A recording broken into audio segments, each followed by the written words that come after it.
President of the United States had his home raided by the FBI. The current story is that the team leading that raid are the same team behind the phony Russiagate story. We're learning that this may be Donald Trump declassifying documents, taking copies with him, and being raided over it. Perhaps the information will expose criminal elements within the United States government, particularly the executive branch. Also this week, Sam Harris, famed podcaster and personality, expressed on the Trigonometry podcast that he would be in favor of a cabal of elites conspiring to stop a democratically elected president. And these are crazy stories. Seeing Sam Harris's sentiment explains very much to me, or exemplifies, I should say, why there may be a civil war. This zealotry of I'm right and Trump is evil, therefore my actions are justified, are reflected in the actions of those who tried storming the Capitol on January 6th. That this country was being taken over. And thus their actions were also justified. Neither actions are justified. And it's scary to see that the zealotry in this country has reached a breaking point. Now, that is not to say that every single person on the left who hates Trump would be in favor of authoritarian elitism, and that every single person who's a Trump supporter or who was even at the Capitol felt that way. Many of those people were let in by police and had no idea what was going on. But with all of this, along with China doing joint military drills with Russia, the expansion of the war in Ukraine, and a threat to Taiwan, we have to ask ourselves, is the end near? And I don't mean the end of humanity or even the planet. I just mean of modern civilization. Could it be that there is a global revolution coming? Well, there are many people who have criticized me for getting things wrong, and I've gotten things wrong, but I've certainly gotten many things right. But don't take my word for it. We need only look at the actions of the global elites. Actions speak louder than words. I saw a story over in the Daily Mail. Billionaire PayPal founder Peter Thiel loses bid to build $10 million Doomsday prepper mansion in remote New Zealand. Beauty spot after eco-protesters successfully launched a legal challenge. Now, I've known quite a bit about the doomsday prepping of the global elites. Their mountain bunkers, their emergency, they have private island emergency bunkers. They've been building missile silo emergency bunkers, a condo which costs only $3 million plus $5,000 per month HOA fees. Now, who are these people? Billionaires like Peter Thiel? Other Silicon Valley elites? Now, they've been pushing, not so much Peter Thiel, but there's been some ideological push from these big tech companies. We know all about it, the censorship, the ideology. These people are also preparing for the end of days. Could it be that they're just paranoid and wealthy enough to say, I'm not going to worry about it? I mean, I bought emergency food. I don't think the world's going to implode to the point where I probably need it, but I thought it was a good idea to have. And if you're worth billions of dollars, would you not spend $40 million to have a private resort far, far away where you can survive in the event of a global catastrophe? Why not? What else are you going to do with your money, right? Or maybe something else. Maybe these billionaires who have the foresight to become billionaires, who have the merit, are seeing something that the average person is not. When you see these individuals had the ability to make moves that made them the most powerful and wealthy individuals on the planet, perhaps there is something to be said about their desire for emergency bunkers in foreign countries. Look, I may not be a billionaire. I am quite successful. But when I look to China and Russia joint military drills, Nancy Pelosi's visit to Taiwan, China launching missiles over Taiwan, I have to wonder about a global crisis. When I look to the United States and see stories about the feds raiding a former president, which is unprecedented, I have to wonder about, will the supply chain collapse further than it already has? And if it does, how many days away are we from a major crisis? Now, I have some land out in the middle of nowhere in the case of an emergency, but of course I think a crisis is coming. I don't know how it will manifest.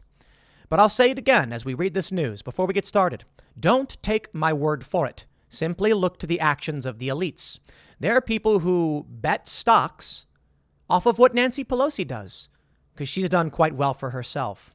Would you take actions based off what the global billionaire elites are doing? Might be a smart move, but what do I know?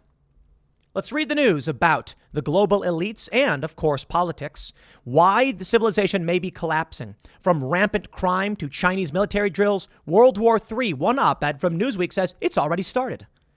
And how the FBI raid on Donald Trump could be the precursor or start of civil war. Before we get started, my friends, head over to timcast.com and become a member if you want to support our work. You'll get access to all of our shows. The Timcast IRL Uncensored After Show Monday through Thursday at 11 p.m. The Cast Castle Vlog Tuesdays at 7 p.m. And Tales from the Inverted World Sundays, I believe, at 10 a.m. All of our shows available on the website. Of course, we have free content as well, and you'll be supporting our journalists as they come under intense scrutiny from the rating agencies who try to justify the lies that we do not have rigorous and extreme standards. We hold our journalists to the highest regard and to the highest standards. With your support, we will expand this operation. We'll keep the machine turning. Let's jump to this first story here from the Daily Mail. Billionaire co-founder Peter Thiel has lost his bid to build a multi-million-dollar underground Doomsday lodge next to a New Zealand lake after district councillors, is that how you pronounce that, ruled it would ruin the area's famed natural beauty. Thiel, who is worth an estimated $7.7 billion, had been applying to build a sprawling bunker-like compound containing a spa, meditation pod, and library overlooking Lake Wanaka on New Zealand's pristine South Island. But the Queenstown Lakes District Council on Thursday turned down the application following outcry from environmentalists who said it would destroy our beautiful lake environment. The property, currently used as a working farm, was purchased by Thiel in 2015 for a reported $13.5 million through his company Second Star Limited. Thiel, who has owned a number of properties in New Zealand over the years, appears to be one of many billionaire doomsday preppers who view the island nation as the ideal bolt hole for riding out a global catastrophe. The Pacific nation's geographic isolation, stable government, sparse population, and ability to operate self-sufficiently in terms of food, water, and energy all make it an attractive locale for the jet-setting prepper. Several years ago, Thiel drew an uproar when documents emerged showing that he had been granted New Zealand citizenship in 2011 after spending just 12 days in the country, far short of the usual 1,350-day residency requirement.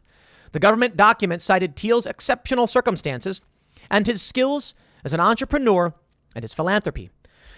But observers said the expedited citizenship process was akin to that reserved for Cold War defectors. A secret many people do not know. You can buy citizenship and basically anywhere. In the United States, it's actually quite easy if you're wealthy to become a citizen. What they do is they'll start a company. You can start a company as a foreign citizen. Then you hire yourself. Then you use that as a means to travel to the U.S. You'll have to jump through some hoops, like you'll need, I think, about $500,000 invested in a U.S. bank. But that expedites the process to becoming a citizen, or at the very least, a legal resident, allowing you to work in the country. There's other things. Many countries have economic citizenship. Smaller nations, you can just buy it. I think St. Kitts and Nevis, which is an island in the Caribbean, I believe it's in the Caribbean, it's $50,000 to become a citizen. So if you're very, very wealthy and you're running international business, why pay taxes to the United States? So many people will renounce their citizenship, become citizens of St. Kitts and Nevis, and then pay like almost nothing in taxes. Clever, eh? Well, Peter Thiel thinks it a good move to have a doomsday prepper lodge. Why? What's happening? Well, this story's been persistent for some time. We have this one from September 16th, 2021. The Silicon Valley wealthy have become super doomsday preppers by buying remote New Zealand properties, getting eye surgeries, and stockpiling ammo and food. Meanwhile, they tell you that you're insane for buying food and buying weapons. But the billionaires and the millionaires are all doing just that.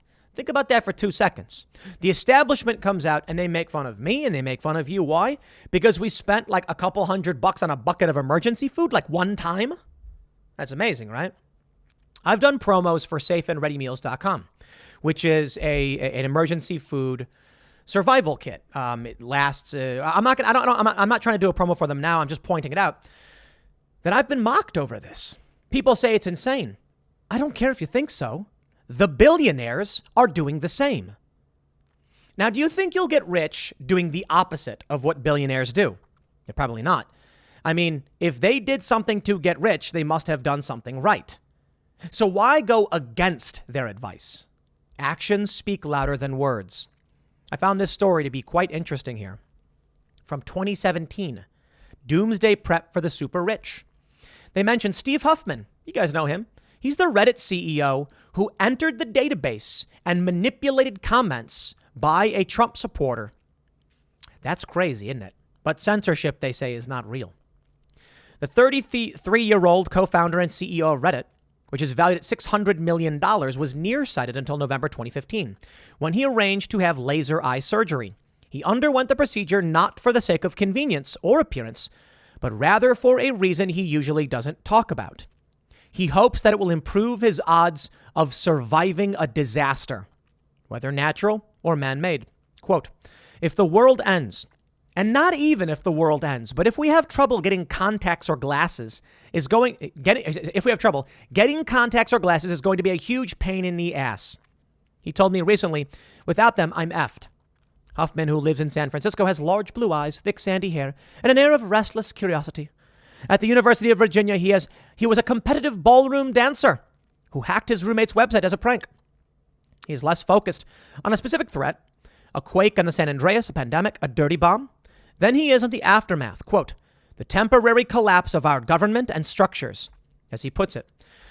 I own a couple of motorcycles. I have a bunch of guns and ammo. Food, I figure that, with that, I can hole up in my house for some amount of time. Interesting, my friends, to say the least, that the most powerful, wealthy individuals who control the systems in Silicon Valley are stocking up on ammo, food, and preparing for a doomsday scenario. This story is not new. This story is 2017. This story here, why Silicon Valley billionaires are prepping for the apocalypse in New Zealand. 2018. We've known all about it. From Idaho News 6. See how the rich prepare for doomsday inside a luxury bunker. September 18th, 2017. This one's fascinating. Some dude bought a missile silo and converted it into an emergency survival bunker. Why? Missile silos were hardened against nuclear attack for obvious reasons. In this video, which is 5 years old, just almost 5 years old, I think we even saw Mr. Beast go there. They have a swimming pool. They have power generators. They have stores. They have classrooms.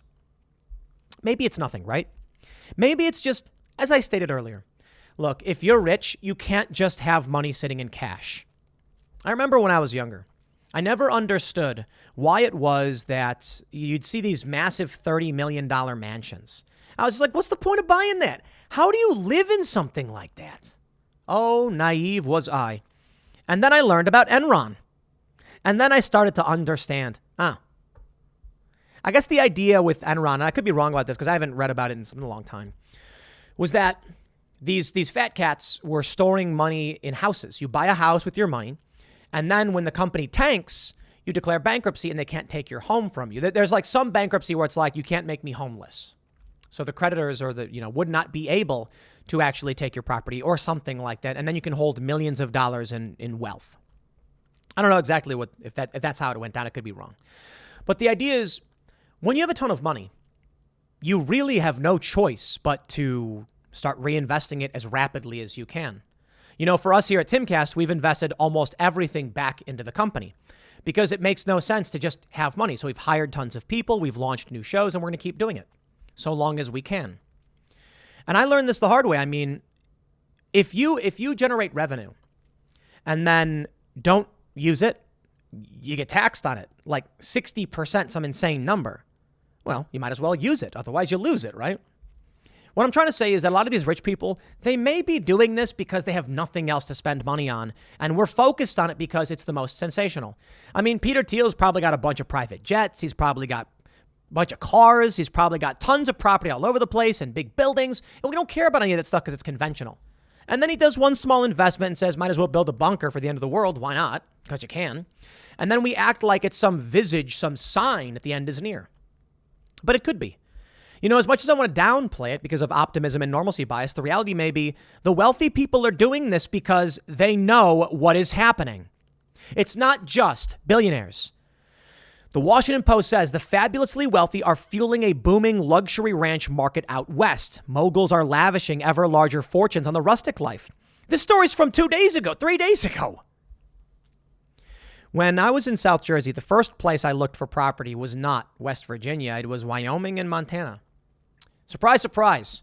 It's extremely expensive. Now, a lot of people might think that these barren lands, I shouldn't say barren, they're beautiful, but these uninhabited places, you got a bunch of animals, very few people living there, it's going to be cheap because nobody's there. Nobody wants that. Wrong. It is expensive. It's expensive. Utilities. Getting utilities out to this area, it's expensive. The happy medium is in rural areas just outside of big cities where the infrastructure exists to reach your location, but you're far enough away from a city where most people don't want to commute that much. I looked at Montana. Here's what I found.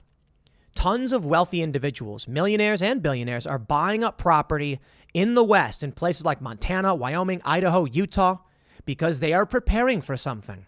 They even say here, prompted in part by the pandemic, they're fleeing cities. They think something is about to happen. From the Daily Mail. Sad story, man. I don't know what's happened to Los Angeles. Marvel star Frank Grillo slams LA's spiraling crime after his personal boxing trainer is shot dead. Zuma Bennett, 30, was shot up to 8 times outside a marijuana dispensary. Why? Grillo said he doesn't know what's happened to LA. Bennett's murder comes as homicides in LA are at a 15-year high. Are you paying attention to what's been happening all around us? It's not a meteor. It's not zombies. It's not a tsunami. It's not even World War III. The systems are just falling apart. And I hope it doesn't get worse. But I'll tell you this, my friends, I got out of the cities.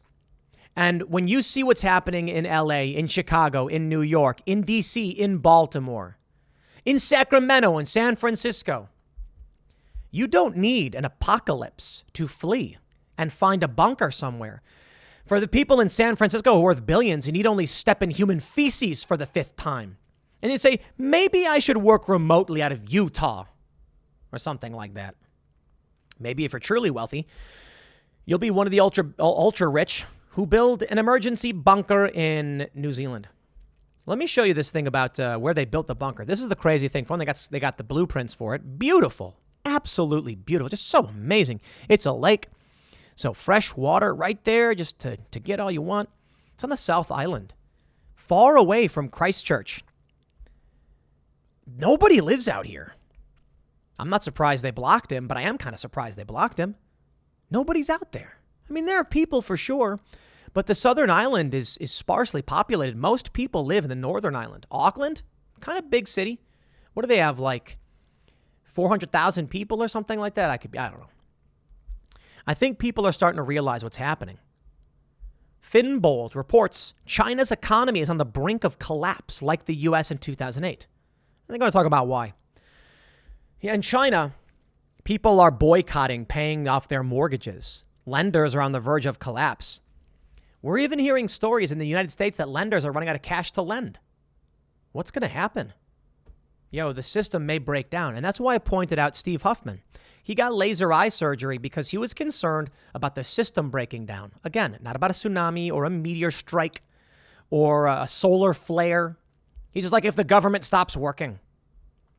That's true, man. The system is fragile and people don't realize how fragile it is. They think that this country is too stable, it can't collapse, and that's just wrong.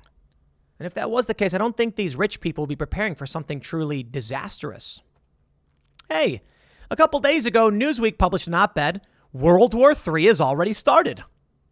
Okay. This is like the 50th op-ed. I love this, though. They have Jason Nichols saying, we are far from World War III.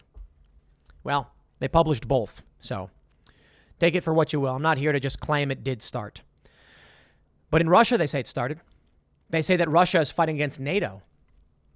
NATO forces, I'm not going to call it Ukraine because I'm not an idiot, are now pressing on Crimea to take back the peninsula. Yeah, sure, Ukraine may be the ones fighting for the most part, but with NATO weapons? Come on. With NATO intelligence? With NATO funding? Come on. China's now doing joint military drills. And that's worrisome.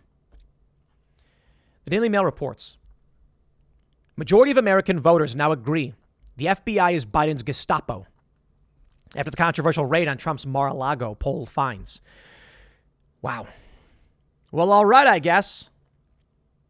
Trump allies have blasted, compared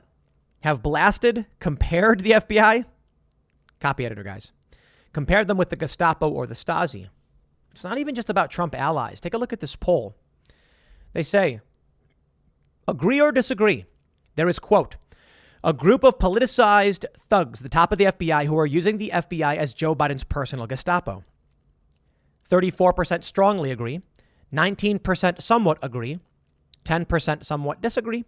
26% strongly disagree. Wow. That's pretty shocking when you get 53% agreeing and only 36% disagreeing.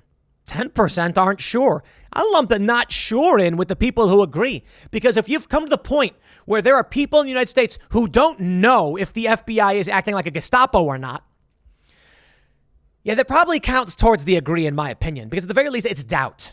Like, I don't know if the FBI is actually doing their job anymore. So is the system in decay? Is it falling apart? Ladies and gentlemen, I give you real clear investigations. FBI unit leading Mar-a-Lago probe earlier ran discredited Trump-Russia investigation. There it is. There's. I don't want to slap too hard to pop the speakers like I've done before. So, slight clap. There it is. This is a rogue Gestapo element of the FBI. And if the FBI doesn't stop these individuals, we're collapsing. I mean, that's just it, man. What more could be said? Maybe this is why the billionaires and the millionaires are getting ready to get out of Dodge. You know, I talked about this in my 1 p.m. segment. The crime happening in New York. There's a viral video in L.A. of people just ransacking, just like literally ransacking a 7-Eleven. There's a viral video out of New York of a bunch of kids, 13, 14, 15, 16, beating a man to death in broad daylight. So I think about why I got out of the city. And you know what? It kind of scares me. I was in New York and I saw crime. I saw cops. I saw the aftermath of cops being executed by a black nationalist. That was on my street. And I'm not exaggerating. I lived off Myrtle and Nostrand. I looked out my window. I could see the squad car. I could see the police, the ropes. I could see the chaos. And I said, I probably shouldn't be here anymore. I left. It's gotten worse in New York. They're beating people to death. I moved to South Jersey, and the Summer of Love happened, and they crossed the bridge from Philly into Jersey. And I said, I can't. You got to get out. And while the suburbs are mostly fine, we saw the lockdowns. We saw the oppression. We saw how bad it really got with forced vaccinations. And so I moved to the middle of nowhere where things have mostly been free, with fresh air and fresh garden vegetables, chickens, granting me their butt bounty every day. And it's been way better. And I think about making the right moves. And that kind of scares me. You know, I'd probably be living just fine in New York, but considering people got locked in their apartments, couldn't leave, and the economy was shut down and people were dying and all that stuff, I'm like, I made the right move to get out when I did. And I made that move again to West Virginia, and I'm continuing that progress away from these cities. And I've been proven right about the instability and the collapse in these locations. I'm not saying that the apocalypse happened. I'm saying it's the standard of living is dropping precipitously. And so what worries me is that as I get out further, am I right about the rest of it? Man, I hope not. No, I genuinely hope that I'm wrong. Because where I am right now in the West Virginia area, it's beautiful. It's amazing. And I hope everything just remains calm and peaceful because I like going to the grocery store and buying guacamole and hummus and salami and cheese and just tons of mayonnaise, just slopping mayonnaise all over everything. Just nasty, greasy food and bacon. No sugar. That's what I'm talking about. Get that sugar out of there. In the event that it all comes crashing, then you lose it. And then it's going to change everyone's lives, and that comfort, that stability is gone. That's what freaks me out about this political stuff. You know, it's not going to be a Timcast segment without talking about the FBI and the Democrats. They know not what they do, or they do not care. Real Clear Investigation says, the FBI division overseeing the investigation of former President Trump's handling of classified material at his Mar-a-Lago residence is also a focus of Special Counsel John Durham's investigation of the Bureau's alleged abuses of power. You kidding me? The FBI's 9-hour 30-agent raid of Trump's Florida estate is part of a counterintelligence case run out of Washington, not Miami, and has been widely reported according to FBI case documents and sources with knowledge of the matter. There's a civil war happening. John Durham is investigating these people, and in the meantime, they're raiding Trump's home. Shout out to Dan Bongino. He highlighted a clip from Timcast IRL. We had Derek Harvey on. Harvey worked for Nunes. He investigated the Russiagate nonsense. He said it is his belief that Donald Trump, who declassified Crossfire Hurricane, the Russiagate stuff, brought copies with him. And within that is evidence of the wrongdoing of federal agents. And so they're trying to steal back the evidence. The fact that this FBI, these agents who raided Trump's home are a focus of Durham's investigation should be a major red flag to everybody. I wonder how much these billionaires knew of what was happening in our country. It's 2017. It's 2018. They're prepping. 2017, 2018, after Donald Trump got elected. Perhaps they could see cracks, fissures in the system. And so they said, I know where this is headed. It's interesting. I've talked a lot about, civil war and conflict and crisis. Recently on the Joe Rogan Experience, Joe said that years ago, I had appeared on his show and told him I thought a civil war was coming. And he said, yeah, that's over the top. Come on, calm down, man. And he goes, now I think he might be right. I've texted with Joe and we've talked about it. And I've told him, man, dude, it's like Alex Jones. I certainly don't veer off into the territory he does, but a lot of people look at him and think he's crazy because he's saying things that sound crazy. To be fair, Alex is very much an entertainer. With a little bit more tact, he may have actually convinced more people. But I remember when he talked about atrazine and turning the frogs gay. Famous moment. The media mocks him for it. But if you look at the actual core of the information, he's talking about atrazine, which I believe was a pesticide, which at the time had been reported to disrupt the endocrine systems of frogs. Now there's a story I highlighted earlier about PhD scientists saying hormone disruptors could be and are confirmed to be causing gender dysphoria. When you look at these stories and you look at the things that we were right about, like back to the Joe Rogan point, I'm like, Joe, I'm not saying I think we're going to a civil war because I've sat there with, red yarn and drawn lines between like George Soros and like 9/11 or anything like that. Bro, it's because I just read the news. And no, I'm not talking about reading a story about a dude getting into a fight in the street or an Antifa guy murdering someone in Portland, Aaron Danielson. I mean, those are contributing factors. It's because I'm looking at expert opinions.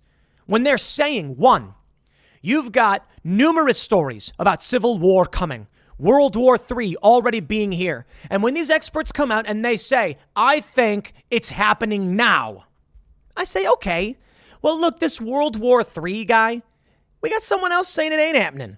He's saying it is happening. Jason Nichols saying it ain't happening.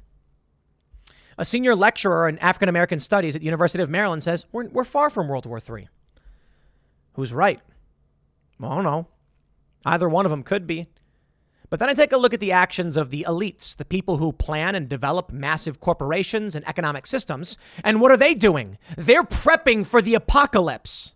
So I tell you this, when people are debating whether or not World War III has started, when people have been talking about the very real possibility of civil war since 2016, since the left, Democrats claimed Russia had taken over our country, there has been a very real prospect that it could all come crashing.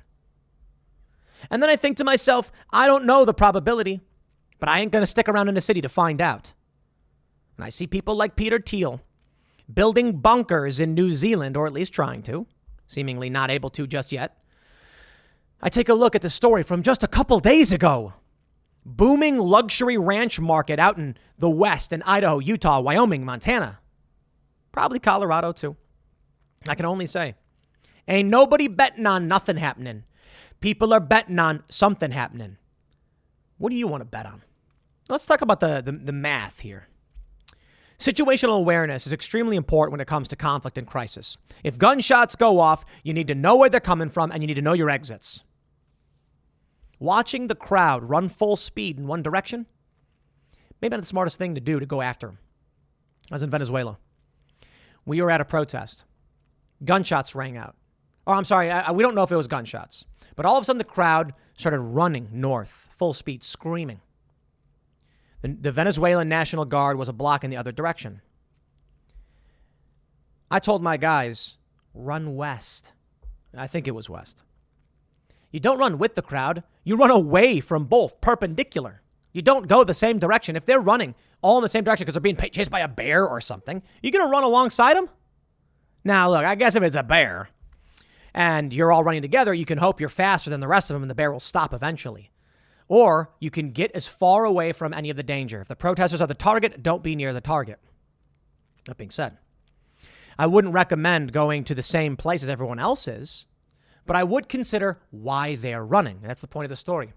When everyone started screaming and running, I ran too, but I ran in a different direction. The idea is separate yourself from the threat, and the threat was the National Guard in Venezuela.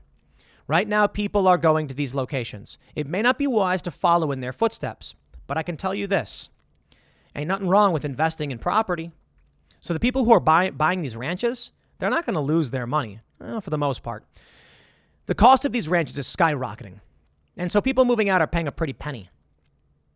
If it all turns out to be fine, the property value of those ranches is going to drop. Yeah, sure, they'll own the land. They'll retain some value, but they'll lose a decent amount. Is it really a bad investment if you can afford it? If it does, all come crashing and the system breaks down, you're going to be very, very happy you had all of that property. And you better start prepping if that's what you think is going to happen. So you know what? I don't know who's right. I can't see the future. I can only read the news all day, every day, like I already do. And some of it's obvious. X plus Y equals Z. A plus B equals C. If you see one action followed by another action, you know what the next step is going to be. It's really that simple. So make sure you're making moves to keep yourself safe, secure, and prepared without overreacting. I'll leave it there. Next segment's coming up tonight at 8 p.m. over at youtube.com/TimCastIRL. Thanks for hanging out, and I'll see you all then.